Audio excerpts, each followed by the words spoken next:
Bueno, continuando con nuestro libro de La sombra del viento, vamos al capítulo 10. Isaac me echó un par de mantas finas por los hombros y me ofreció una taza de un merjunje humeante que olía a chocolate caliente con ratafía. Me contaba usted de Corax. No hay mucho que contar. Al primero que oí mencionar a Carax fue a Tony Cavestany, el editor. Le hablo de 20 años atrás, cuando aún existía la editorial.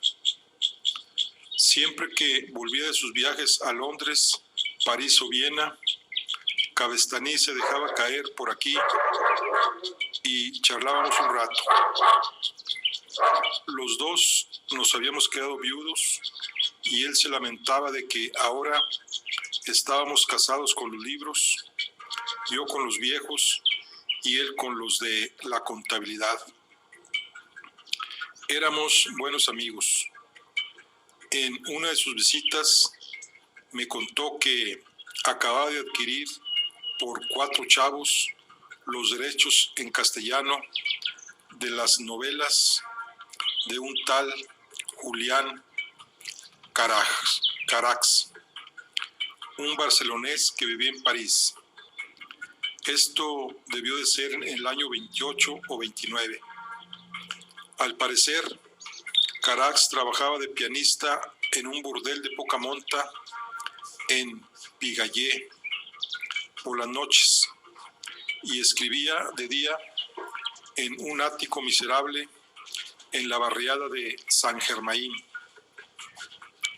París es la única ciudad del mundo donde morirse de hambre todavía es considerado un arte. Carax había publicado un par de novelas en Francia que había resultado ser un absoluto fracaso de ventas. Nadie daba un duro por él en París y a Cavestany siempre le gustó comprar barato. Entonces, Carax escribía en castellano o en francés.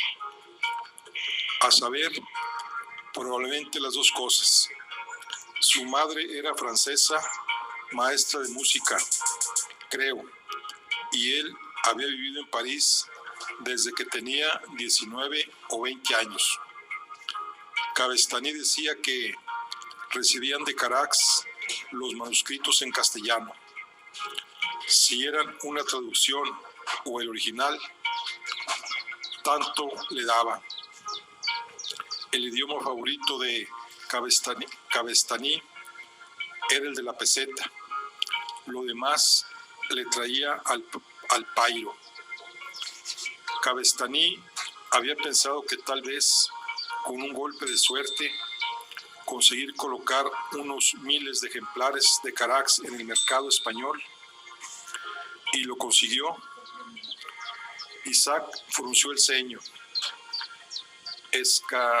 ansiándome un poco más de su brebaje reparador. Me parece que de las que más, la Casa Roja vendió unos 90, pero siguió publicando a Carax, aunque perdiese dinero, apunté. Así es, no sé por qué, la verdad. Cavestany no era un romántico precisamente, pero quizá todo hombre tiene sus secretos.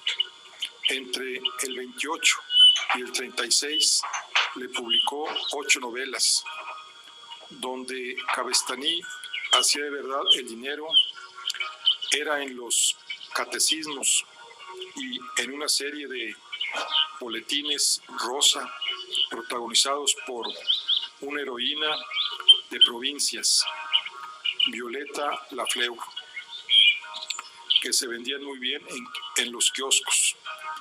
Las novelas de Carax, supongo, las editaba por gusto y por llevarle la contraria a Darwin.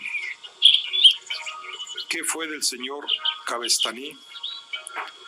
Isaac suspiró alzando la mirada. La edad que a todos nos pasa factura. Cayó enfermo y tuvo algunos problemas de dinero. En 1936, el hijo mayor se hizo cargo de la editorial, pero era de los que no saben ni leerse la talla de los calzoncillos. La empresa se vino abajo en menos de un año.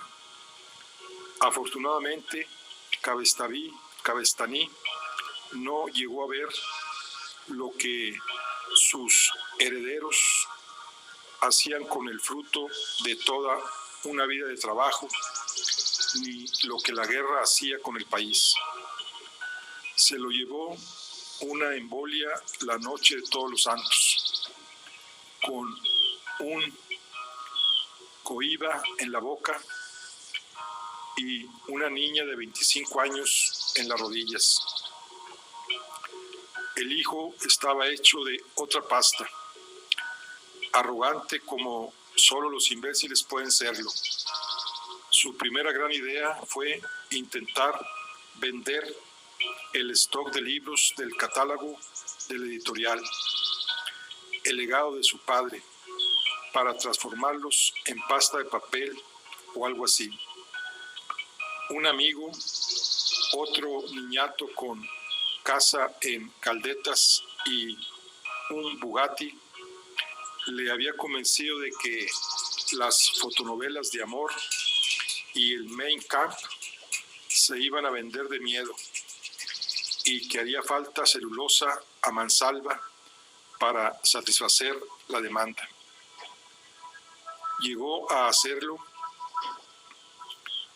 no le dio tiempo. Al poco de tomar las riendas de la editorial, un individuo se presentó en su casa y le hizo una oferta muy generosa.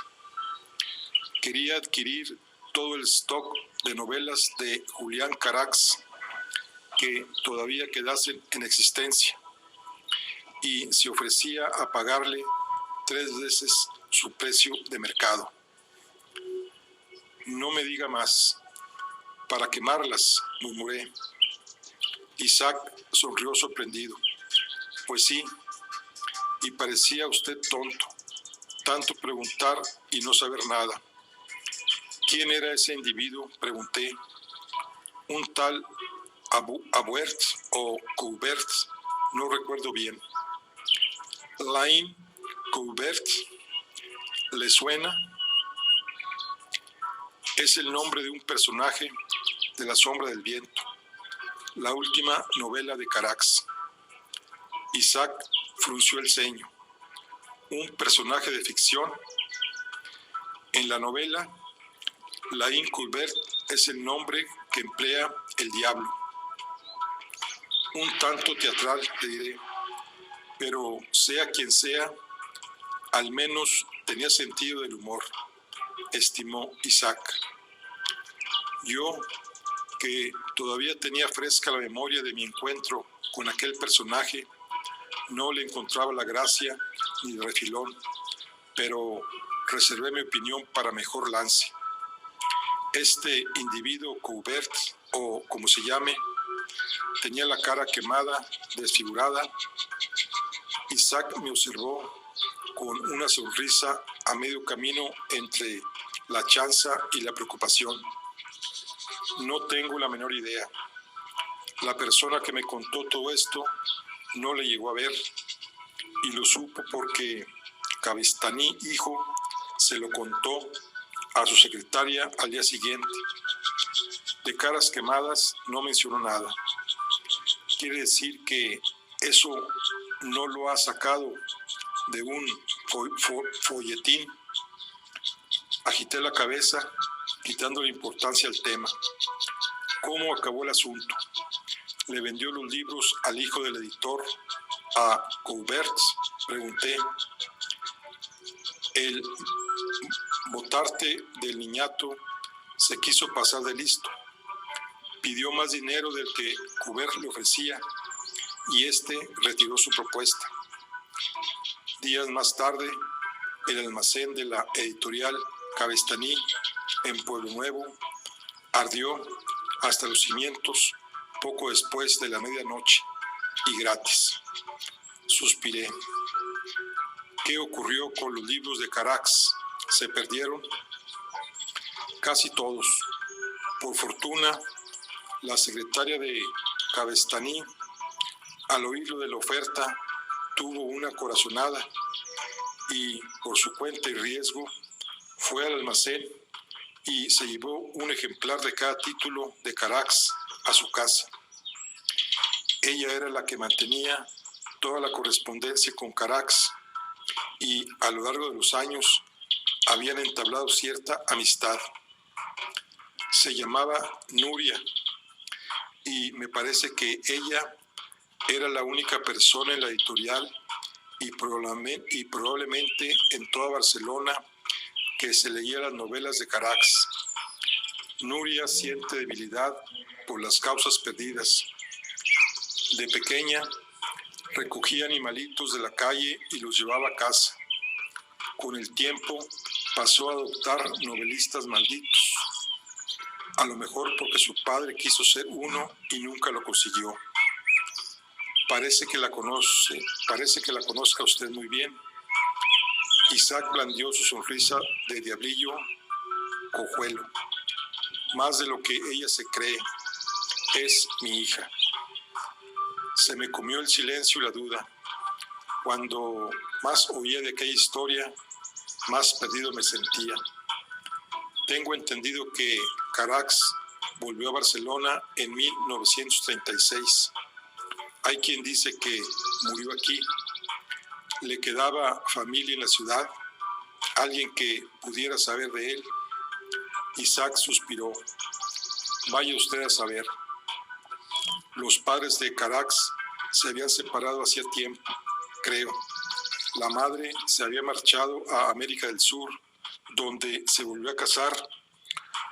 Con su padre, que yo sepa, no se hablaba desde que se marchó a París. ¿Por qué no? ¿Qué sé yo? La gente se complica la vida y como si no fuese suficientemente complicada. ¿Sabe si vive aún? Eso espero. Era más joven que yo, pero uno ya sale poco y hace años que no leo las necrológicas porque los conocidos caen como moscas y uno se queda acongonado. La verdad. Por cierto, Carax era el apellido de la madre. El padre se apellidaba Fortuny. Tenía una sombrería en la Ronda de San Antonio y por lo que sé, no se llevaba mucho con su hijo. Pudiera ser entonces que al volver a Barcelona, Carax se hubiese sentido tentado de acudir a ver a su hija Nuria, si tenía cierta amistad, aunque él no estuviese en buenos términos con su padre. Isaac rió amargamente. Probablemente soy el menos indicado para saberlo. Después de todo, soy su padre. Sé que una vez, en el 32 o el 33, Nuria viajó a París por asuntos de Cabestaní y que se alojó en casa de Julián Carax un par de semanas. Eso me lo contó Cabestaní porque, según ella, estuvo en un hotel.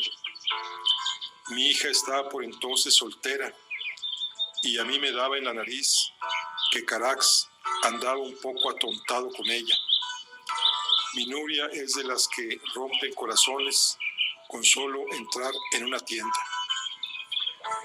¿Quiere decir que eran amantes? A usted le va el folletín, ¿eh?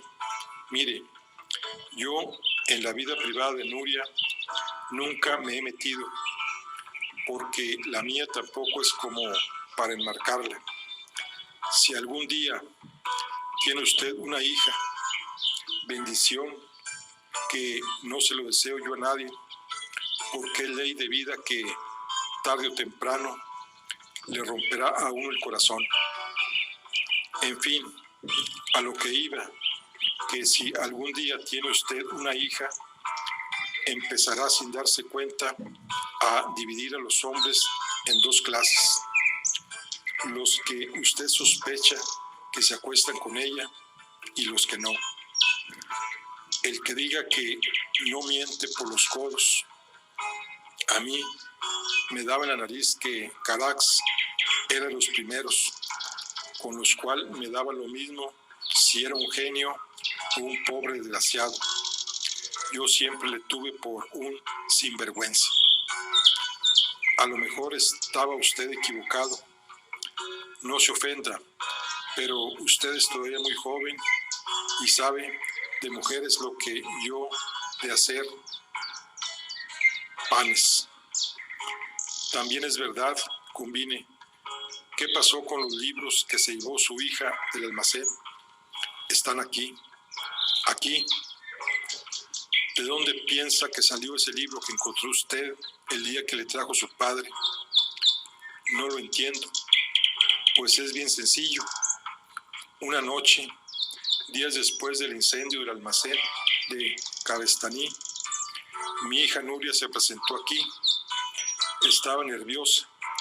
Decía que alguien la había estado siguiendo y que temía que el tal Coubert quisiera hacerse con los libros para destruirlos. Nuria me dijo que venía a esconder los libros de Carax. Se adentró en la sala grande y los ocultó en el laberinto de estanterías, como quien entierra tesoros. No le pregunté dónde los había puesto, ni ella me lo dijo. Antes de marcharse me dijo que en cuanto lograse encontrar a Carax, volvería a por ellos. Me pareció que todavía seguía enamorada de Carax, pero no dijo nada. Le pregunté si le había visto recientemente, si sabía algo de él. Me dijo que hacía meses que no tenía noticias suyas, prácticamente desde que él había enviado sus últimas correcciones del manuscrito de su último libro desde París. Si me mintió, no lo sabría decir. Lo que sí sé es que después de aquel día, Nuria nunca más volvió a saber de Carax y aquellos libros se quedaron aquí criando polvo. ¿Cree usted que su hija accedería a hablar conmigo de todo esto? Bueno, mi hija a todo lo que sé hablar se apunta, pero no sé si podrá decirle algo que no le haya contado ya un servidor. Piense que de todo esto hace ya mucho tiempo y la verdad es que no nos llevamos tan bien como quisiera. Nos vemos una vez al mes, vamos a comer por aquí cerca y luego se va como ha venido. Sé que hace años se casó con un buen chico, periodista y un poco atolondrado. La verdad, de esos que siempre andan metidos en líos de política, pero de buen corazón. Se casó por lo civil, sin invitados. Yo me enteré un mes más tarde. Nunca me ha presentado a su marido. Miguel se llama, o algo así. Supongo que no está muy orgullosa de su padre y no la culpo. Ahora es otra mujer. Mire que hasta aprendió a hacer punto y me dicen que ya no se viste en Simone de Beauvoir. Uno de estos días me enteré de que he sido abuelo. Hace años que trabaja en casa como traductora de francés e italiano. No sé de dónde sacó el talento, la verdad. De su padre está claro que no. Deje que le apunte su dirección, aunque no sé si es muy buena idea que le diga que le envío yo. Isaac anotó unos garabatos en una esquina de un diario viejo y me tendió el recorte. Se lo agradezco. Nunca se sabe. A lo mejor ella recuerda algo. Isaac sonrió con tristeza. De cría lo recordaba todo, todo. Luego los hijos se hacen mayores y ya no saben lo que piensan ni lo que sienten. Y así ha de ser, supongo. No le cuente a Nuria lo que le he explicado. Lo dicho aquí se queda entre nosotros. Descuide. Creo que ella aún piensa en Carax. Isaac suspiró largamente, bajando la mirada. Yo qué sé. No sé si le quiso de verdad. Estas cosas se quedan en el corazón de cada uno y ella ahora es una mujer casada. Yo, a la edad de usted, tuve una novieta. Teresita Boadas se llamaba, que cosía delantales en la textil Santa María de la calle Comercio. Ella tenía 16 años, 2 menos que yo, y era la primera mujer de la que me enamoré. No ponga esa cara, y ya sé que ustedes, los jóvenes, se creen que los viejos no nos hemos enamorado nunca. El padre de Teresita tenía un carromato de hielo en el mercado del Borne y era mudo de nacimiento. No sabe usted el miedo que pasé el día que le pedí permiso para casarme con su hija. Y se tiró 5 minutos mirándome fijamente, sin soltar prenda y con el pico del hielo en la mano. Llevaba yo ahorrando 2 años para comprar una alianza cuando Teresita cayó enferma. Algo que había pillado en el taller, me dijo. En 6 meses se había muerto de tuberculosis. Aún me acuerdo de cómo gemía el mudo el día que la enterramos en el cementerio de Pueblo Nuevo. Isaac se sumió en un profundo silencio. No me atreví ni a respirar. Al poco rato alzó la vista y me sonrió. Le hablo de 55 años atrás. Ahí es nada. Por si he de serle sincero, no pasa un día que no me acuerde de ella, de los paseos que nos dábamos hasta las ruinas de la Exposición Universal de 1888 y de cómo se reía de mí cuando le leía los poemas que escribía en la trastienda del colmado de embutidos y ultramarinos de mi tío Leopoldo. Me acuerdo hasta de la cara de una gitana que nos leyó la mano en la playa de Bogatel y nos dijo que estaríamos juntos toda la vida. A su manera, no mentía. ¿Qué le puedo decir? Pues sí, yo creo que Nuria todavía se acuerda de ese hombre, aunque no lo diga. Y la verdad, yo eso no se lo perdonaré a Carax jamás. Usted es muy joven todavía, pero yo sé lo que duelen esas cosas. Si quiere saber mi opinión, Carax era un ladrón de corazones y el de mi hija se lo llevó a la tumba o al infierno. Solo le pido una cosa, si es que la ve y habla con ella, que me diga cómo está, que averigüe si es feliz y si ha perdonado a su padre.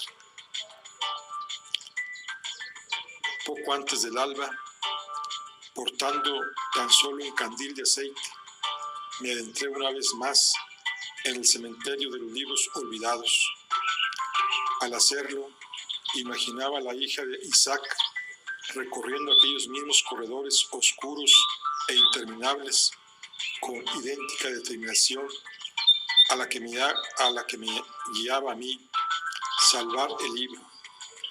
En un principio creí que recordaba la ruta que había seguido en mi primera visita a aquel lugar de la mano de mi padre, pero pronto comprendí que los dobleces del laberinto combaban los pasillos en volutas que era imposible recordar. 3 veces intenté seguir una ruta que había creído memorizar y 3 veces me devolvió el laberinto al mismo punto del que había partido.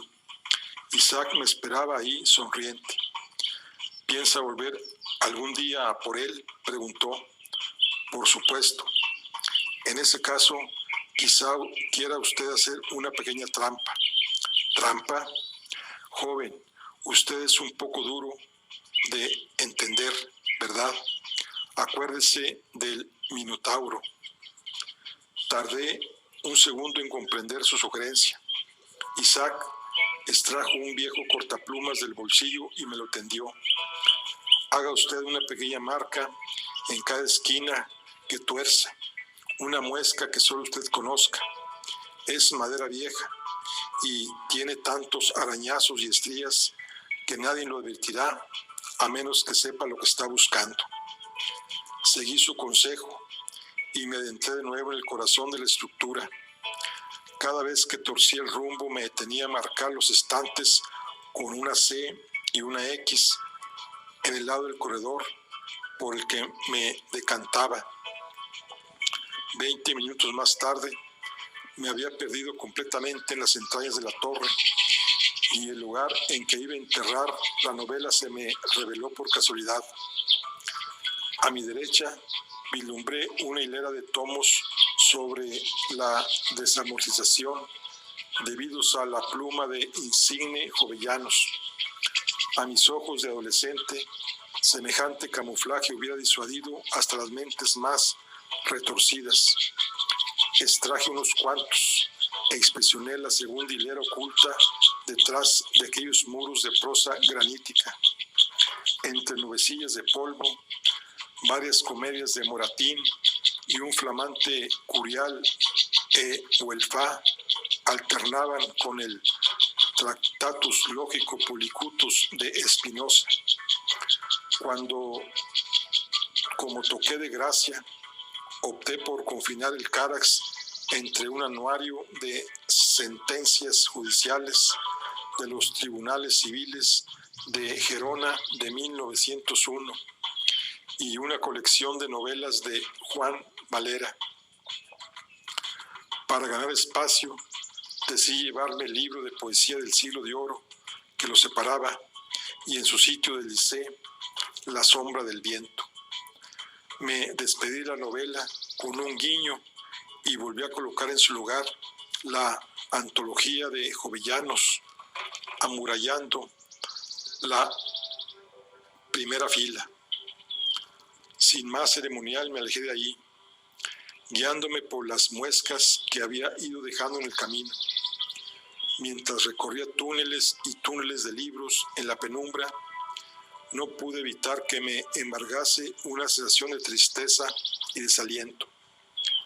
No podía evitar pensar que si yo, por pura casualidad, había descubierto todo un universo en un solo libro desconocido, entre la infinidad de aquella necrópolis, decenas de miles más quedarían inexplorados, olvidados para siempre. Me sentí rodeado de millones de páginas abandonadas, de universos y almas sin dueño que se hundían en un océano de oscuridad, mientras el mundo que palpitaba fuera de aquellos muros perdía la memoria sin darse cuenta día tras día, sintiéndose más sabio cuando más olvidaba. Despuntaban las primeras luces del alba cuando regresé al piso de la calle Santana. Abrí la puerta con sigilo y me deslicé por el umbral sin encender la luz.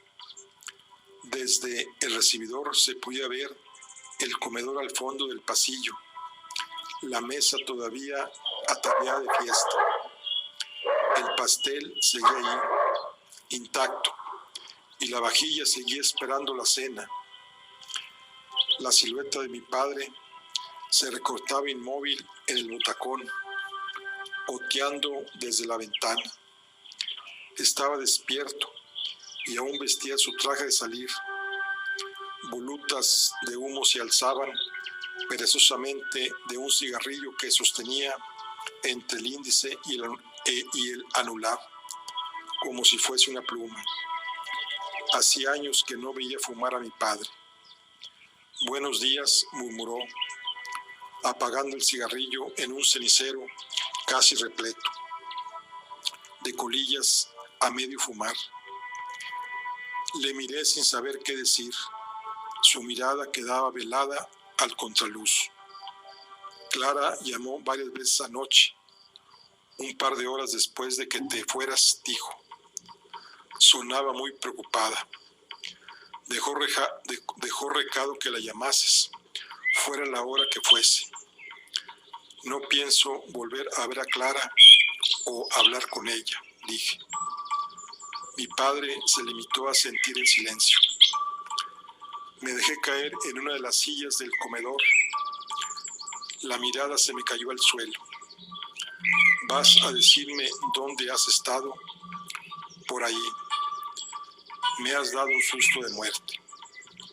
No había ira en su voz, ni apenas reproche, solo cansancio. Lo sé y lo siento, respondí. ¿Qué te has hecho en la cara? Resbalé en la lluvia y me caí. Esa lluvia debía tener un buen derechazo. Ponte algo. No es nada, ni lo noto, mentí. Lo que necesito es irme a dormir. No me tengo en pie. Al menos abre tu regalo antes de irte a la cama, dijo mi padre. Señaló el paquete envuelto en papel de celofán que había depositado la noche anterior sobre la mesa del comedor. Dudé un instante. Mi padre asintió. Tomé el paquete y lo sopesé. Se lo tendí a mi padre sin abrir. Lo mejor es que lo devuelvas. No merezco ningún regalo. Los regalos se hacen por gusto del que regala, no por mérito del que recibe, dijo mi padre. Además, ya no se puede volver. Ábrelo. Deshice el cuidadoso envoltorio en la penumbra del alba. El paquete contenía una caja de madera labrada, reluciente, ribeteada con remaches dorados. Se me iluminó la sonrisa antes de abrirla. El sonido del cierre al abrirse era exquisito, de mecanismo de relojería. El interior del estuche venía recubierto de terciopelo azul oscuro.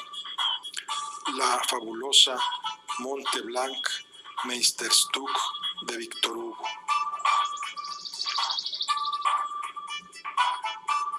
Descansaba en el centro del lumbrante.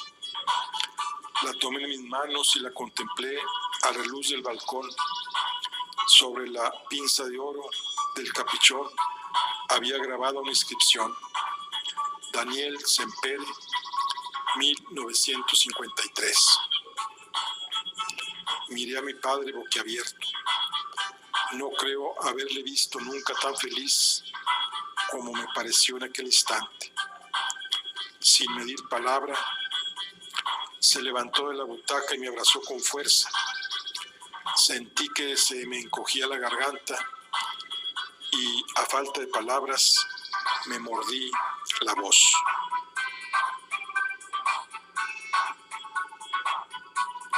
Capítulo 11. Genio y figura, 1953.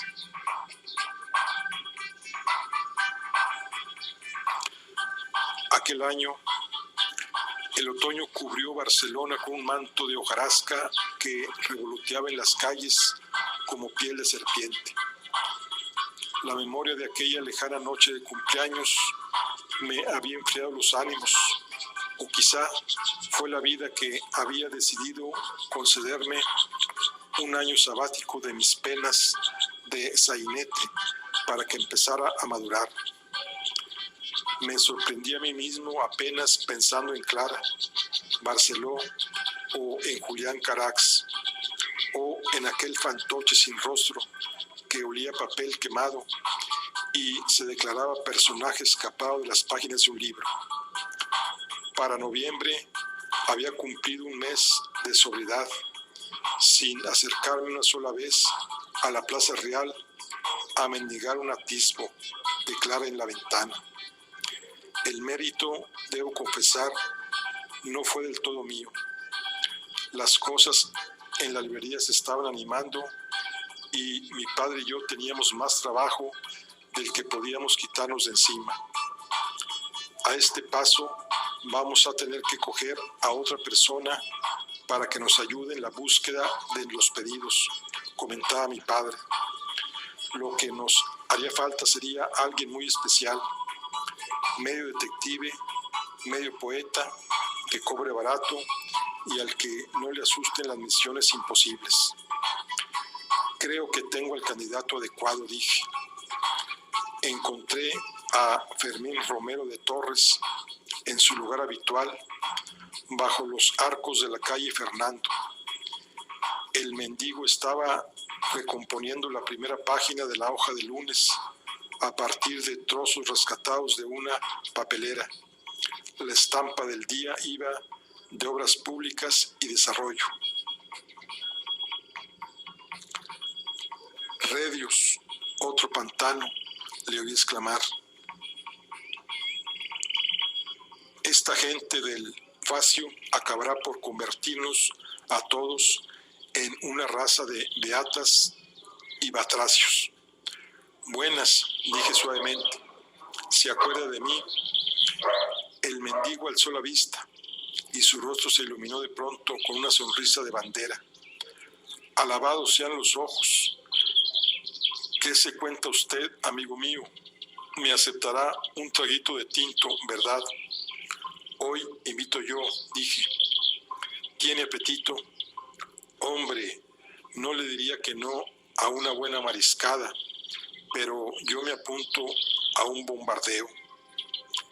De camino a la librería, Fermín Romero de Torres me relató toda suerte de correrías que había vivido aquellas semanas a fin y efecto de eludir a las fuerzas de seguridad del Estado y más particularmente a su némesis, un tal inspector Fumero, con el que al parecer llevaba un largo historial de conflictos.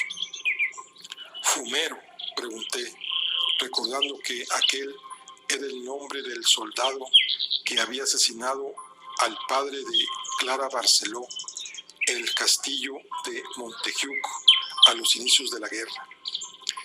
El hombre asintió pálido y aterrado. Se le veía famélico, sucio y gedía a meses de vida en la calle. El pobre no tenía ni idea de dónde lo conducía y advertía en su mirada cierto susto y una creciente angustia que se esforzaba en vestir de verborrea incesante. Cuando llegamos a la tienda, el mendigo me lanzó una mirada de preocupación. Ande, pase usted.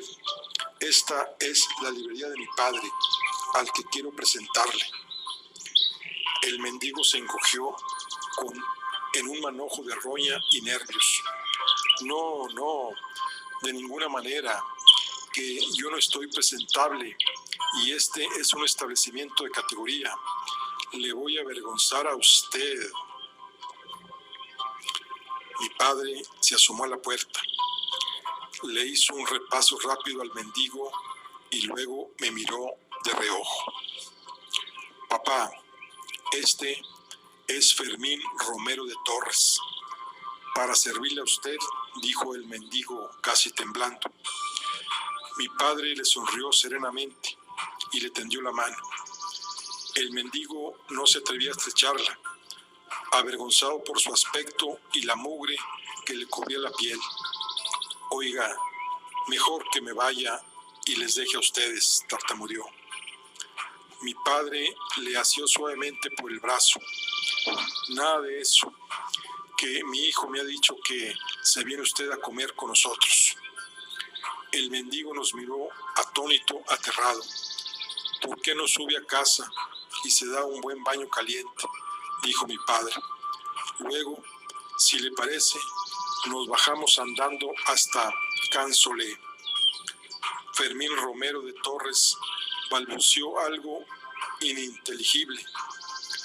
Mi padre, sin bajar la sonrisa, le guió rumbo al portal y prácticamente tuvo que arrastrarlo escalera arriba hasta el piso, mientras yo cerraba la tienda.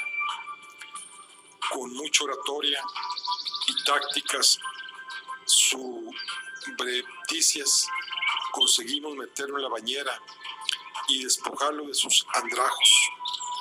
Desnudo, parecía una foto de guerra y temblaba como un pollo desplomado.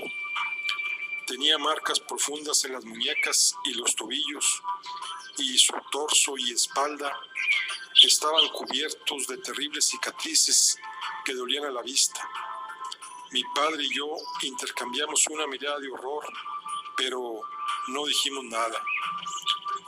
El mendigo se dejó lavar como un niño, asustado y temblando, mientras yo buscaba ropa limpia en el arcón para vestirlo. Escuchaba la voz de mi padre hablándole sin pausa. Encontré un traje que mi padre ya no se ponía nunca, una camisa vieja y algo de ropa interior. De la muda que traía el mendigo no podían aprovecharse ni los zapatos.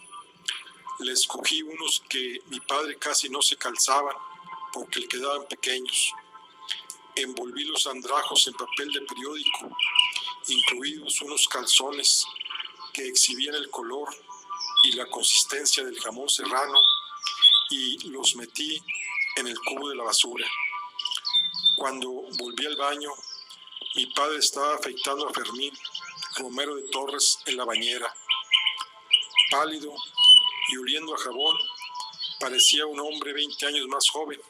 Por lo que vi, ya se habían hecho amigos.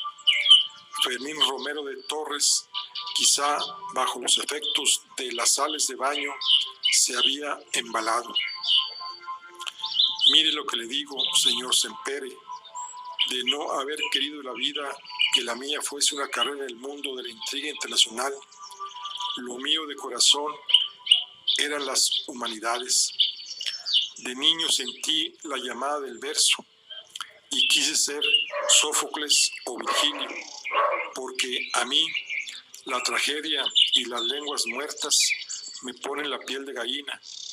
Pero mi padre, que en gloria esté, era un cazurro de poca visión y siempre quiso que uno de sus hijos ingresara en la Guardia Civil, y a ninguno de mis 7 hermanas las hubiesen admitido en la Benemérita, pese al problema del vello facial que siempre caracterizó a las mujeres de mi familia por parte de madre. En su lecho de muerte, mi progenitor me hizo jurar que si no llegaba a calzar el tricornio, al menos me haría funcionario y abandonaría toda pretensión de seguir mi vocación por la lírica. Yo soy de los de antes, y a un padre, aunque sea un burro, hay que obedecerle. Ya me entiende usted.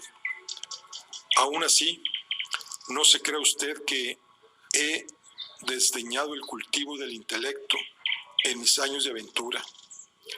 He leído lo mío y le podría recitar de memoria fragmentos selectos de La vida es sueño.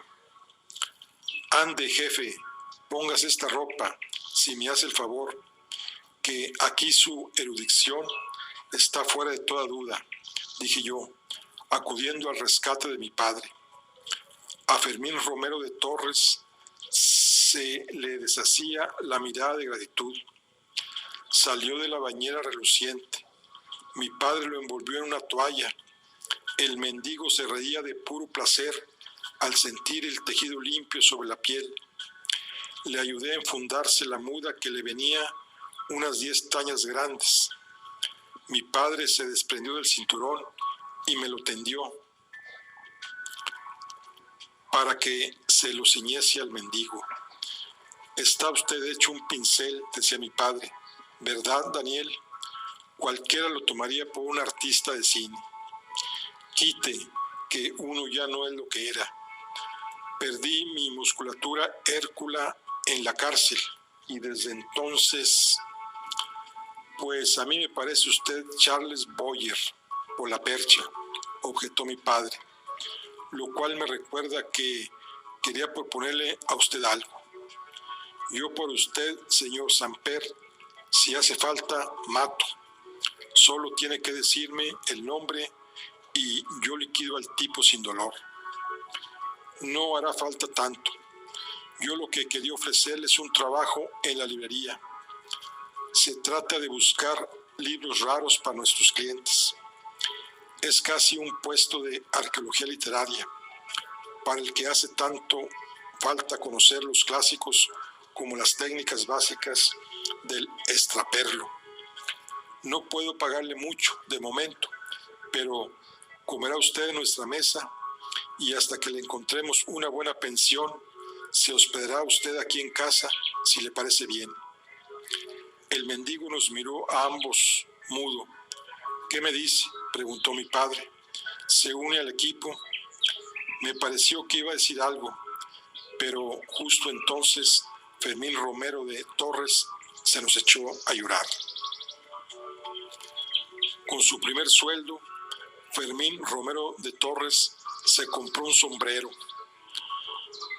peliculero, unos zapatos de lluvia y se empeñó a invitarnos a mi padre y a mí un plato de rabo de toro que preparaban los lunes en un restaurante a un par de calles de la Plaza Monumental.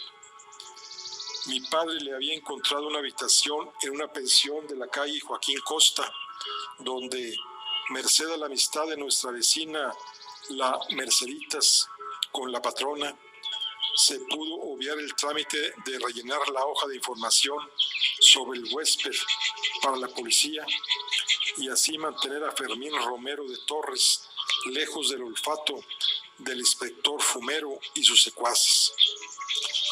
A veces me venía a la memoria la imagen de las tremendas cicatrices que le cubrían el cuerpo. Me sentía tentado de preguntarle por ellas, temiendo quizá que el inspector fumero tuviese algo que ver con el asunto, pero había algo en la mirada del pobre hombre que sugería que era mejor no aumentar el tema. Ya nos lo contaría él mismo algún día, cuando le pareciese oportuno. Cada mañana, a las 7 en punto, Fermín nos esperaba en la puerta de la librería con presencia impecable y siempre con una sonrisa en los labios, dispuesto a trabajar una jornada de 12 o más horas sin pausa. Había descubierto una pasión por el chocolate y los brazos de gitano que no desmerecía de su entusiasmo por los grandes de la tragedia griega, con lo cual había ganado algo de peso. Gastaba un afeitado de señorito, se peinaba hacia atrás con brillantina y se estaba dejando un bigotillo de lápiz para estar a la moda. 30 días después de emerger de aquella bañera, el exmendigo estaba irreconocible, pero pese a lo espectacular de su transformación, donde realmente Fermín Romero de Torres nos había dejado boquiabiertos, era en el campo de batalla. Sus instintos detectivescos que yo había atribuido a fabulaciones febriles eran de precisión quirúrgica. En sus manos, los pedidos más extraños se solucionaban en días, cuando no en horas. No había título que no conociese, ni argucia para conseguirlo que no se le ocurriese para adquirirlo a buen precio. Se colaba en las bibliotecas particulares de duquesas de la avenida Pearson y diletantes del círculo ecuestre a golpe de labia, siempre asumiendo identidades ficticias, y conseguía que le regalasen los libros o se los vendiesen por 2 perras. La transformación del mendigo en ciudadano ejemplar parecía milagrosa. Una de esas historias que se complacían en contar los curas de parroquia sobre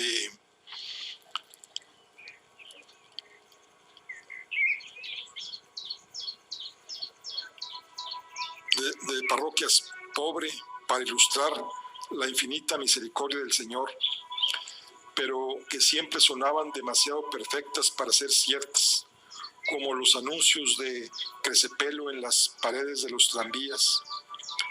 3 meses y medio después de que Fermín hubiera empezado a trabajar en la librería, el teléfono del piso de la calle Santana nos despertó a las 2 de la mañana de un domingo.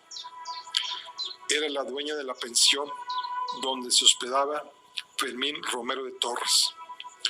Con la voz entrecortada nos explicó que el señor Romero de Torres se había encerrado en su cuarto por dentro.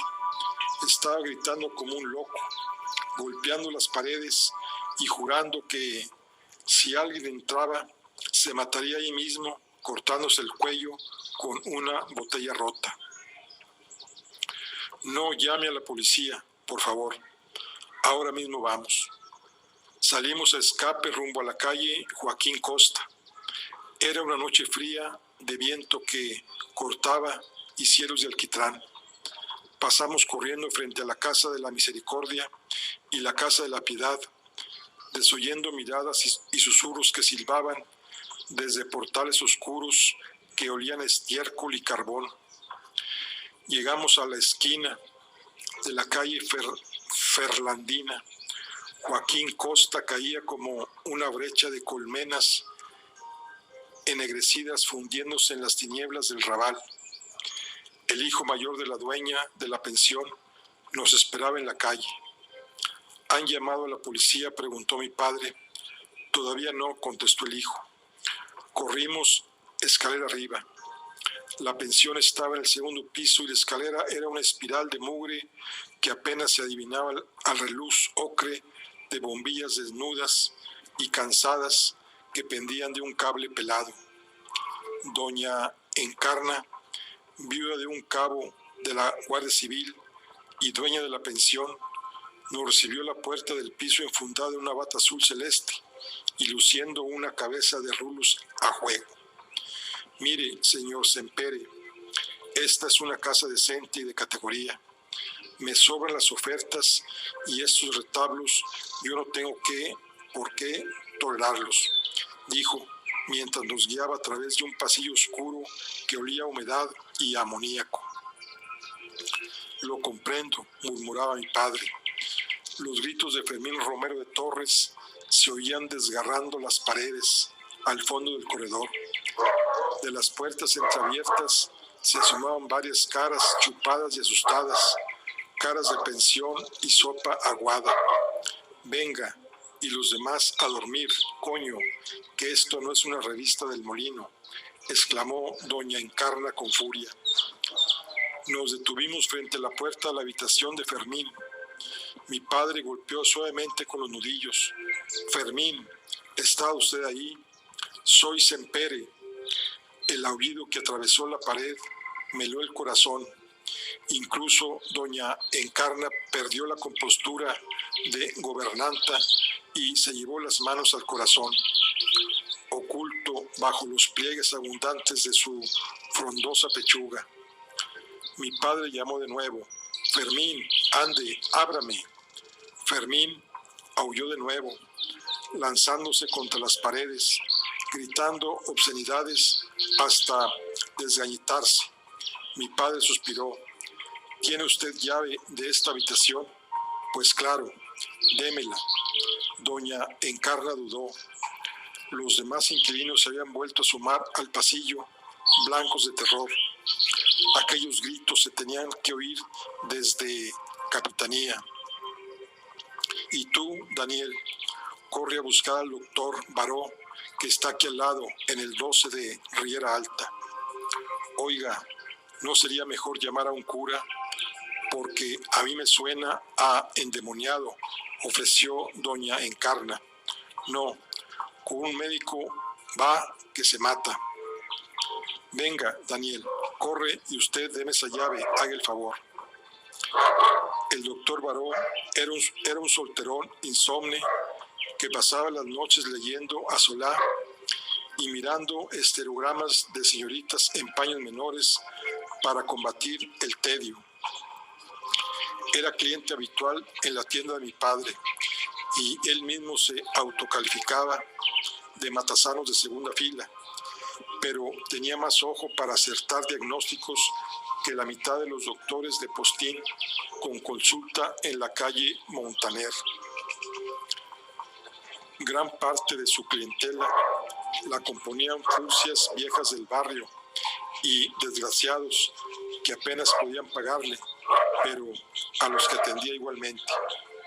Yo le había escuchado decir más de una vez que el mundo era un orinal y que estaba esperando a que el Barcelona ganase la liga de una puñetera vez para morirse en paz. Me abrió la puerta en bata, oliendo a vino y con un pitiño apagado en los labios. Daniel, me manda mi padre, es una emergencia. Cuando regresamos a la pensión, nos encontramos a doña Encarna sollozando de puro susto. El resto de los inquilinos con color de cirio gastado y a mi padre sosteniendo en sus brazos a Fermín Romero de Torres en un rincón de la habitación. Fermín estaba desnudo, llorando y temblando de terror. La habitación estaba destrozada, las paredes manchadas con lo que no sabía decir si era sangre o excremento. El doctor Baró echó un rápido vistazo a la situación y con un gesto le indicó a mi padre que tenían que tender a Fermín en la cama. Les ayudó el hijo de doña Encarna, que aspiraba boxeador. Fermín gemía y se convulsionaba como si una alimaña le estuviera devorando las entrañas. Pero, ¿qué tiene este pobre hombre, por Dios? ¿Qué tiene? Gemía doña Encarna desde la puerta, agitando la cabeza. El doctor le tomó el pulso, le inspeccionó las pupilas con una linterna y sin mediar palabra procedió a preparar una inyección de un frasco que llevaba en el maletín. Sujétenlo, esto lo pondrá a dormir. Daniel, ayúdanos. Entre los cuatro inmovilizamos a Fermín, que se sacudió violentamente cuando sintió la punzada de la aguja del muslo. Se le tensaron los músculos como cables de cero, pero en unos segundos los ojos se le nublaron y su cuerpo cayó inerte. Oiga, vigile, que este hombre es muy poca cosa y según lo que le dé, lo mata, dijo doña Encarna. No se preocupe, solo está dormido, dijo el doctor examinando las cicatrices que cubrían el cuerpo famélico de Fermín. Le vi negar en silencio. Fils de puta, murmuró. ¿De qué son esas cicatrices?, pregunté. ¿Cortes? El doctor Baró negó, sin alzar la vista. Buscó una manta entre los despojos y cubrió a su paciente. Quemaduras. A este hombre lo han torturado, explicó. Esas marcas las hace una lámpara de soldar. Fermín durmió durante 2 días. Al despertar no recordaba nada, excepto que creía haberse despertado en una celda oscura y luego nada más. Se sintió tan avergonzado por su conducta que se puso de rodillas a pedirle perdón a doña Encarna. Le juro que le iba a pintar la pensión y como sabía que ella era muy devota, decir 10 misas por ella en la iglesia de Belén. Usted lo que tiene que hacer es ponerse bien y no darme más sustos así, que yo estoy vieja para eso. Mi padre pagó los desperfectos y rogó a doña Encarna que le diese otra oportunidad a Fermín. Ella asintió de buen grado. La mayoría de sus inquilinos eran desheredados y gente sola en el mundo como ella. Pasado el susto, le cogió aún más cariño a Fermín y le hizo prometer que tomaría unas pastillas que el doctor Baró le había recetado. Yo por usted, doña Encarna, me trago un ladrillo si es necesario. Con el tiempo, todos hicimos como que habíamos olvidado lo sucedido, pero nunca más volví a tomar a broma las historias del inspector Fumero. Después de aquel episodio, para no dejarlo solo, nos llevamos a Fermín Romero de Torres casi todos los domingos a merendar al café Novedades. Luego subíamos andando hasta el cine Fémina en la esquina de Diputación y Paseo de Gracia. Uno de los acomodadores era amigo de mi padre y nos dejaba colarnos por la salida de Incendios de Platea a medio nodo, siempre en el momento en que el generalísimo cortaba la cinta inaugural de algún nuevo pantano, lo cual a Fermín Romero de Torres le atacaba los nervios. ¡Qué vergüenza!, decía indignado. ¿No le gusta a usted el cine, Fermín? En confianza, a mí esto del séptimo arte me la repampinfla. A mi entender, no es más que pábulo para tontar a la plebe embrutecida, peor que el fútbol o los toros.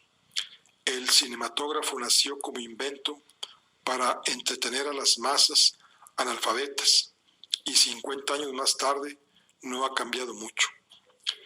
Toda aquella reticencia cambió radicalmente el día que Fermín Romero de Torres descubrió a Carole Lombard. ¡Qué busto, Jesús, María y José! ¡Qué busto!, exclamó en plena proyección poseído. Eso no son tetas, son dos carabelas.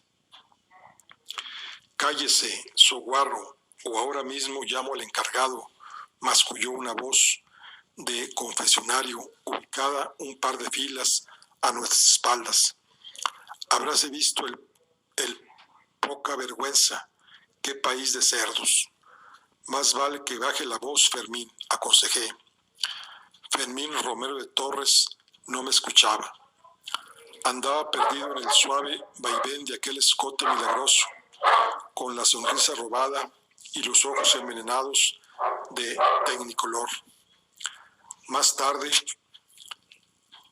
caminando de vuelta por el Paseo de Gracia, observé que nuestro detective bibliográfico seguía en trance. Creo que vamos a tener que buscarle a usted una mujer, dije. Una mujer le alegrará la vida, ya lo verá. Fermín Romero de Torres suspiró, su mente rebobinando aún las delicias de la ley de la gravedad. ¿Habla usted por experiencia, Daniel?, preguntó inocentemente. Me limité a sonreír, sabiendo que mi padre me observaba de refilón. Después de aquel día, Fermín Romero de Torres se aficionó a ir todos los domingos al cine. Mi padre prefería quedarse en casa leyendo, pero Fermín Romero de Torres no se perdía una sesión. Compraba un montón de chocolatinas y se sentaba en la fila 17 a devorarlas, esperando la aparición estelar de la diva de turno. El argumento le traía al pairo y no paraba de hablar hasta que una dama de considerables atributos llenaba la pantalla. He estado pensando en lo que dijo usted el otro día sobre lo de buscarme una mujer, dijo Fermín Romero de Torres. A lo mejor tiene usted razón. En la pensión hay un nuevo inquilino, un ex seminarista sevillano, muy salado, que de vez en cuando se trae unas chavalas imponentes. Oiga, cómo ha mejorado la raza. No sé cómo se lo hace, porque el muchacho es bien poca cosa, pero a lo mejor las atonta a Padre Nuestros. Como tiene la habitación de al lado, yo lo oigo todo, y a juzgar por lo que se escucha, el fraile debe de ser un artista, lo que hace un uniforme. ¿A usted cómo le gustan las mujeres, Daniel? No sé yo mucho de mujeres, la verdad. Saber no sabe nadie, ni Freo, ni ellas mismas. Pero esto es como la electricidad. No hace falta saber cómo funciona para picarse los dedos. Ala, cuente, ¿cómo le gustan? A mí, que me perdonen, pero Una mujer tiene que tener formas de hembra y dónde agarrarse, pero usted tiene pinta de que le gustan las flacas, que es un punto de vista que yo respeto muchísimo. No me malinterprete. Si he de serle sincero, no tengo mucha experiencia en las mujeres, más bien ninguna.